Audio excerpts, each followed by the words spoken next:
آج کل ہمارے معاشرے میں ایک اور بڑا فتنہ آیا ہے، اور وہ کیا ہے؟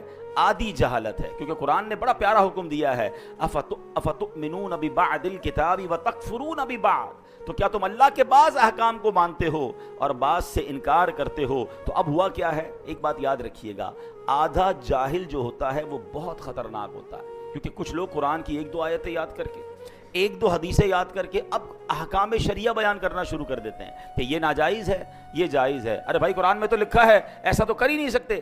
اب ہمارے بھولے بھالے مسلمان، ہم نے بھی پورا قرآن نہیں پڑھا، ہم نے بھی علم دین حاصل نہیں کیا، اب کوئی سوشل میڈیا پر آ کر ایک قرآن کی آیت بتا کر سب کو گمراہ کر رہا ہے کہ جناب قرآن میں تو یہ حکم ہے۔ حالانکہ اگر قرآن کا حکم بیان کرنا ہے تو پورے قرآن کا مطالعہ کر کے بیان کرنا ہے۔ قرآن کی کچھ آیتوں میں ناسخ و منسوخ کے احکام ہیں، کچھ آیتیں پہلے نازل ہوئیں، کچھ بعد میں نازل ہوئیں، پہلا حکم ختم ہو گیا۔ اور جناب بعض اوقات حدیثوں میں بھی اس طرح ہوتا ہے، یہ علماء کا کام ہے کہ وہ تمام حدیثوں کا مطالعہ کر کے یا قرآن کریم کا پورا مطالعہ کر کے پھر ہمیں حکم بتاتے ہیں کہ اب حکم ہمارے لیے کیا ہے، ہم نے شریعت پر عمل کیسے کرنا ہے۔ حضرت عیسیٰ علیہ السلام، اب آدھے جاہل اور جہالت کی بات کتنی خطرناک ہوتی ہے۔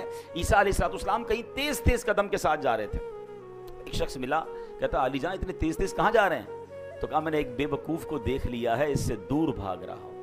عرض کیا علی جان آپ تو بڑے شاندار شخصیت والے ہیں، بڑی شان والے ہیں، آپ تو مردے زندہ کر لیا کرتے ہیں۔ آپ نے بڑا خوبصورت جملہ فرمایا، مردے زندہ کرنا آسان ہے، بے وقوف کو سمجھانا انتہائی مشکل ہے۔ ہاں، یہ بے وقوف کی جو دوستی ہوتی ہے نا، اور بے وقوف سے اگر کوئی دین سیکھ رہا ہے تو پھر اس کا بیڑا غرق ہی ہونا ہے۔ تو پہلے یہ چیک کیجئے کہ ہم علم دین کس سے سیکھتے ہیں، ہم جس سے سیکھ رہے ہیں اس نے بھی سیکھا ہے کہ نہیں سیکھا۔ اور جمعہ 8 دن ہوئے اور جناب بیٹھ کے ہمیں سکھانا شروع کر دیا۔ یہ باقاعدہ ایک پوری نالج ہے، یہ پوری ایک سائنس ہے، اور قرآن فہمی ہر کسی کا کام نہیں۔